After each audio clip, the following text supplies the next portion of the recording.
A CAA three-peat for the James Madison women in 2019.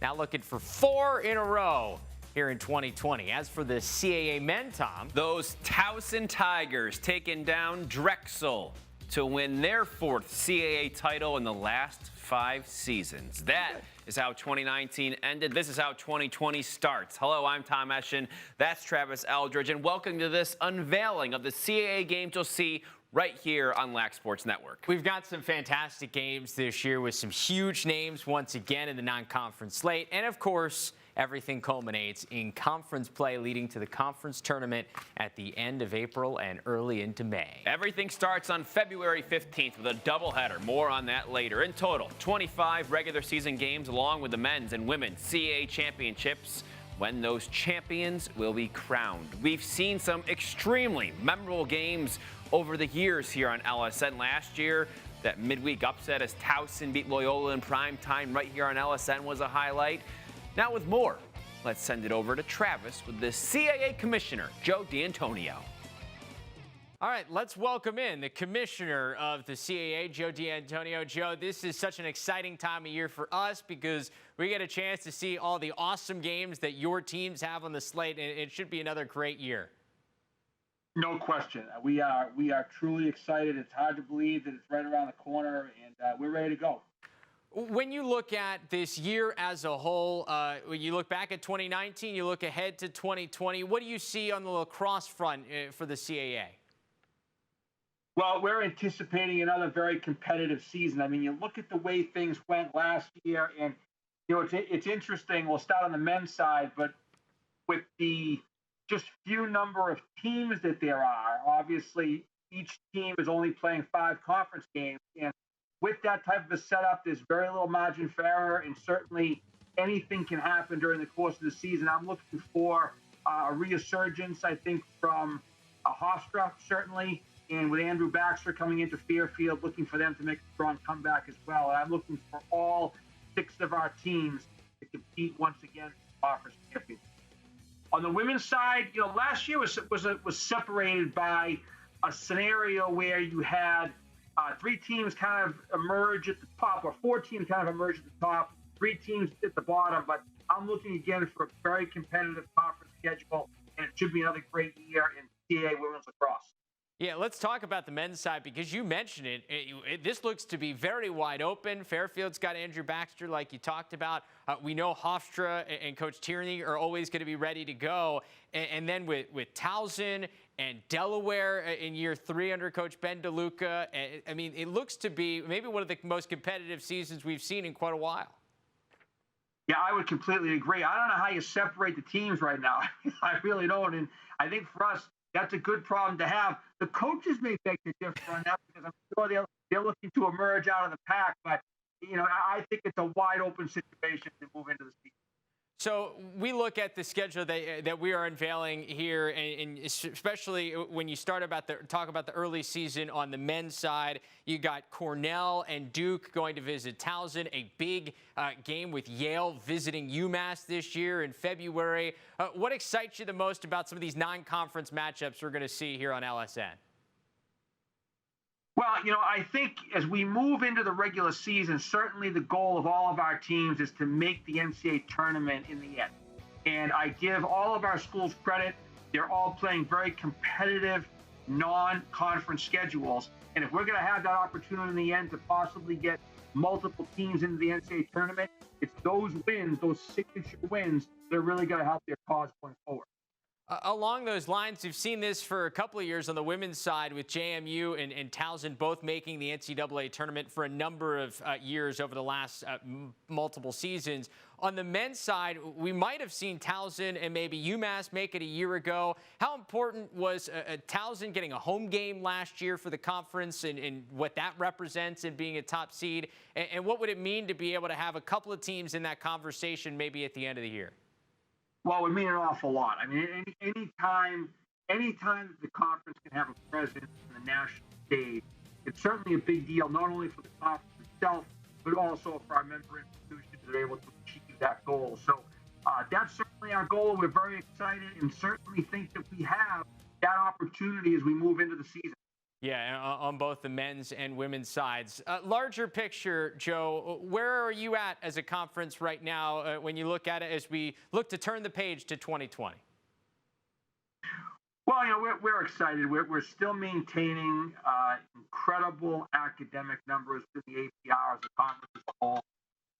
We're just coming off, I'm sorry about that, we're just coming off a very competitive season in football. Again, sending 3 teams to the FCS playoffs. Our non-conference results in men's and women's basketball have been very good to date. An exciting fall season for the conference. So we're very, very excited here for what the future holds going forward. And certainly excited to get our spring sports going. Can't thank the folks at LSN enough for the partnership. Yeah, it's going to happen before we know it. Coming up in February, we open up the season. Going to be a lot of fun, Joe. We always appreciate your time. We appreciate the partnership. Enjoy the holiday season here, and we can't wait to talk to you once we get to Lacrosse. Thank you very much. Happy holidays to you folks as well, and look forward to talking to you during the season. Hey, thanks, guys. Coming up on this Lacrosse Now special, we'll dive into the CAA Men's Game of the Week schedule here on LSN, include some huge non-conference games for the last 2 CAA champs. Plus, we'll tell you about some of the key players returning that you'll need to watch out for in the conference and, in some case, nationally. And we'll release the CAA Game of the Week schedule on the women's side. JMU, Hofstra, Towson, all teams will have our eyes on in 2020.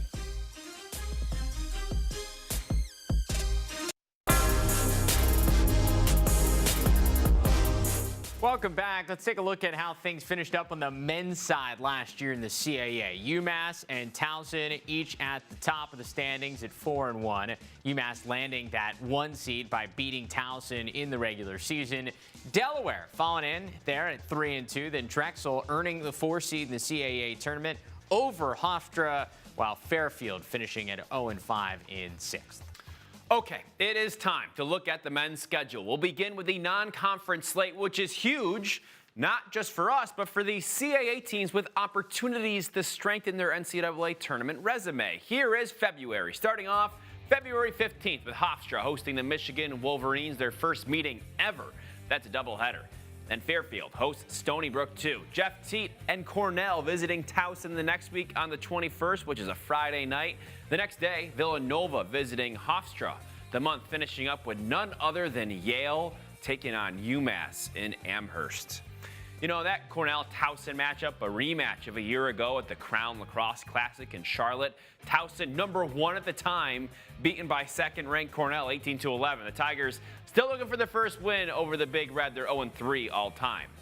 Now, let's look at March, starting off with the Albany Great Danes visiting the Minutemen on the 3rd. That's a Tuesday afternoon game, 3 p.m. Eastern. Following that, the Duke Blue Devils visiting Towson. They met last year in Durham, a 12-10 Duke victory. Another midweek game when Johns Hopkins takes on Delaware on the 17th. St. Patrick's Day, just so you know, that's a Tuesday this year. While that's happening, Providence taking on Fairfield and new coach Andy Baxter. Then, that weekend, a doubleheader. We've got Michigan once again taking on Delaware, while Rutgers visiting Hofstra. Then on March 22nd, the non-conference slate finishes with Providence at Drexel.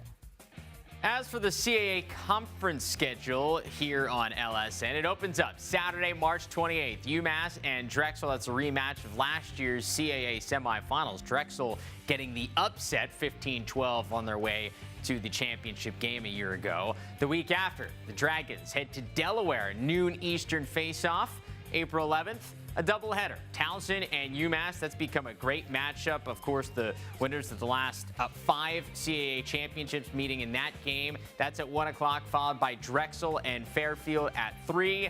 The Tigers following that up by hosting the Blue Hens. Last year, the Tigers winning 14-12 in Newark. The Blue Hens with tough back-to-back games in this part of the schedule. They then host UMass the next week. That's a Friday night game before a doubleheader the next day with Drexel and Towson at noon. That might decide a possible semifinal spot in the top 4 in the standings. That's followed by Fairfield and Hofstra at 3. We spoke to a couple of CAA coaches over the last week or so. UMass's Greg Cannella and Towson's Sean Nadlin talking about this year's slate. The schedule and all is exciting. You know, once we get rolling, you know, first game will be February 8th, and we start preparing for that, you know, 31 days from now. You know, we met with our team yesterday for our last practice, so it's pretty crazy. That's right around the corner. But it's a good slate. We got some really good home contests, really good road contests. So our guys are going to be challenged in both capacities there, with having to travel out to Denver and play out there, then turn it around and get ready for, we start CAA play the week after that. So that'll be kind of the end of our non-conference segment, and going out there to obviously always play a tough opponent, in altitude is always interesting, and see how our guys respond to that depending on where we are in the season at that point, and then gear up for conference play, which is always, a meat grinder in the CAA. I think each year, you go through this. We're very cyclical in what we do, and you go through the fall, and you don't think too much about the games you'll play in the spring. And now this time of year, you do. But some great teams, Army and Albany and Yale and Ohio State, and all the New England teams that we play, Harvard and UMass Lowell, right? We're going to play Utah again, and in our conference. We'll get into our conference, and we all know how those games go. And fortunately for you guys have done a great job for us as the CAA, as a conference, of putting us on your medium and putting us out there a lot. So we've gotten a lot of great response from that, and a lot of excitement from that as well. So the coaches excited. We are too. When you look at the last several champions, the champions over the years, Towson for the last 5 years and 8 overall CAA champs. They've won 4 of the last 6 since the year 2013. Delaware follows with 3. Their last one came in 2011 when they went back-to-back. Hofstra's got 2. They won it last in 2008. UMass, who won it a couple of years ago, also with 2 titles. Loyola won the conference's first 2 championships before going independent for a couple of years. And then Drexel and Villanova, Wildcats, used to be in the conference. They each got 1. So this year's championship, once again, here on Lac Sports Network, April 30th, the semifinals, the championship, May 2nd. That's on Saturday. The site, of course, determined by the top seed in the regular season. Now that we know the schedule, let's take a deeper dive in what to watch for in this 2020 CAA season. We've got a new coach in the conference. Andrew Baxter takes over at Fairfield. Baxter doesn't have to go far for his new role, spending the last couple of years as an assistant at Yale. Of course, helped the Bulldogs to a national championship in 2018, got them back to the championship game last season. Now, though, looking to leave his mark on his own program. Trying to develop that brand of playing fast, playing tough, and selfless. From my time at Yale, really learned those qualities. Have been able to produce some championships, and trying to take those over to Fairfield is definitely something that I think the fans and the community are going to see from the Fairfield Lacrosse brand. And that was kind of my, like I was talking about, the vision for the program. Those are the things that we're gonna produce on the field. So at Delaware, the king of goal celebrations, King Kitchen, you can call him. Charlie Kitchen is back. Last year's CAA Co-Offensive Player of the Year is coming off a 64-point junior year. He had a big hand in the Blue Hens' 10-2 start last season, the team's best since 1999. Staying on attack, Reed Bowering returns for Drexel, one of the best crease divers in the college game. He scored more than 100 goals career-wise. Last year, as a junior, he scored 47 in total, 56 points as the Dragons made that run to the CAA championship game. Bowering also got the call from Team Canada this fall, playing for the team at the U.S. Lacrosse Fall Classic. Played pretty well, too. He did. UMass has returning attackman to watch as well. Chris Conley followed up a 50-point freshman season with another 63 points as a sophomore. He has a point in every single game of his Minuteman career so far, becoming the first UMass player to reach the 100-point club as a sophomore in 30 years. And Hofstra gets another season of star attackman Ryan Tierney. The coach's son has been a special player for the Pride over his career so far, posting a career-best 55 points last year as a junior. Tierney's 42 goals in 14 games had him 3rd in the CAA and top 15 in the country in goals per game. All those guys will have to go against some big dudes in net throughout the CAA slate. That includes a 6'6" Delaware goalie, Matt DeLuca, an honorable mention All-American last year. As a junior, he posted a goals against average under 10. DELUCA also ranked 3rd in the nation in save percentage, stopping 58% of shots. Here he is on what he takes away from a breakout junior year. Just looking back on last year was kind of just mainly the process that I took going forward into my junior year. I worked a lot with Coach Fosner, our goalie coach here, and my defense, kind of just to develop a really good relationship so that the numbers that I did put up last year were able to happen and could happen. And it was just a work ethic. Coach DeLuca has our whole team firing on all cylinders, and we just kind of put our head down and got to work. And the result was pretty good on my individual numbers, but our team result wasn't really there. So definitely looking forward to changing that this year as we head into my senior year. TOWSON also has a big guy in cage. He's 6'6", 250-pound goalie Tyler Canto. Large. He entered last fall barely on the radar as a potential starting goalie for the Tigers, but injuries and a standout play earned him the start in TOWSON's opener against Hopkins. From that point on, Canto, great. Posted a goals against average under 11, stopping 55% of shots and made double-digit saves in 10 games.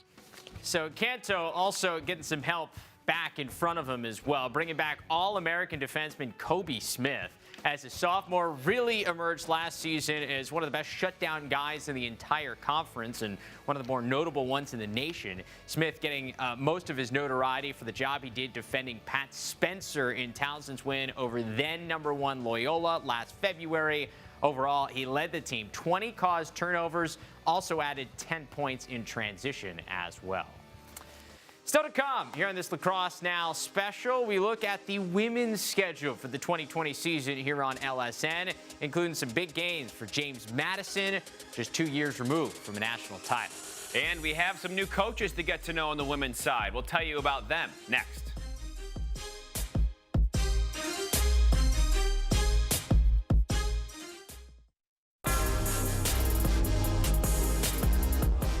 Now it's time to talk about the women's side of things. Yeah, the regular season featuring some really competitive games last year. Hoping to have the same once again this season. Without any further ado, here is the conference slate, all starting with the two that have been at the top of the conference over the last decade.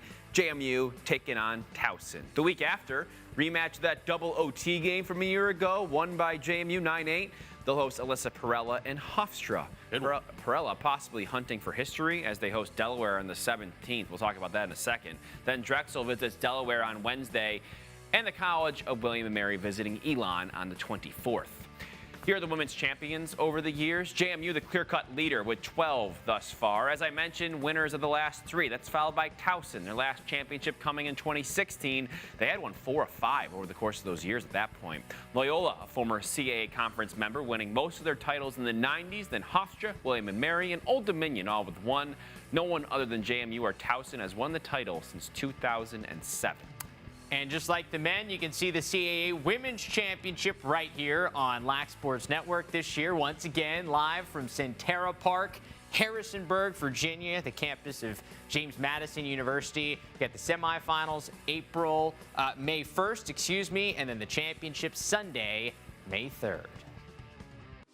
Up next, we'll dive into the players and teams to watch on the women's side, including what Hofstra point-scoring machine Alyssa Perella has in store for her final year on campus.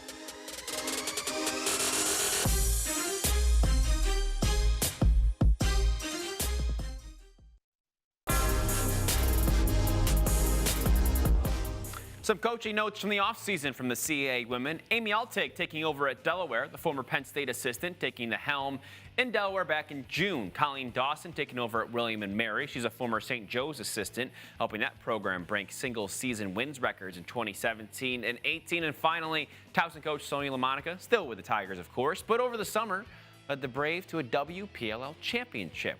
We actually spoke with Altig after she got the job in Newark.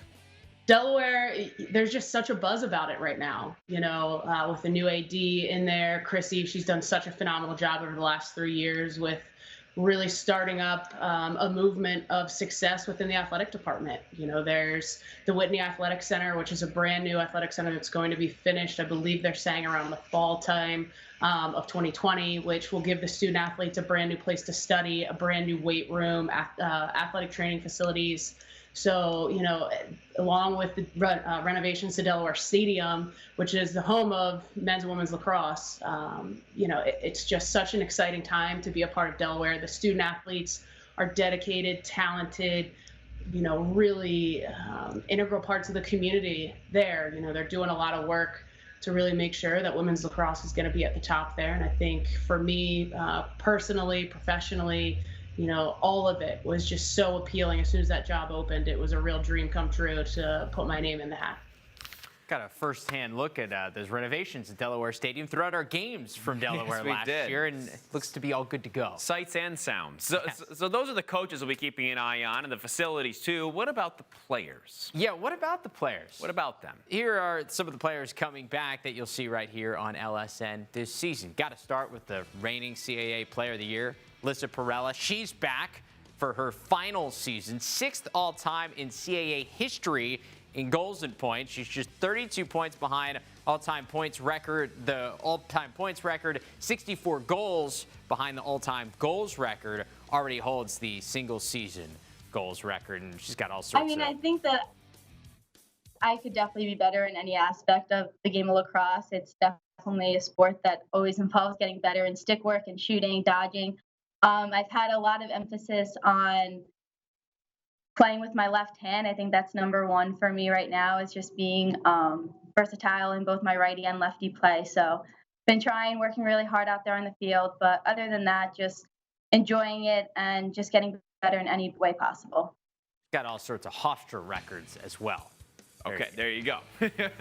Most of them. James Madison's national championship winning goalie from 2 years ago. Molly Dougherty enters her junior season as the reigning CAA goalkeeper of the year. Two-time first team All-CAA player as well. She's improved across the board from her freshman to sophomore years, allowing just 8.49 goals a game, stopping 53% of the shots she faced. Both better numbers than her freshman year. Yeah.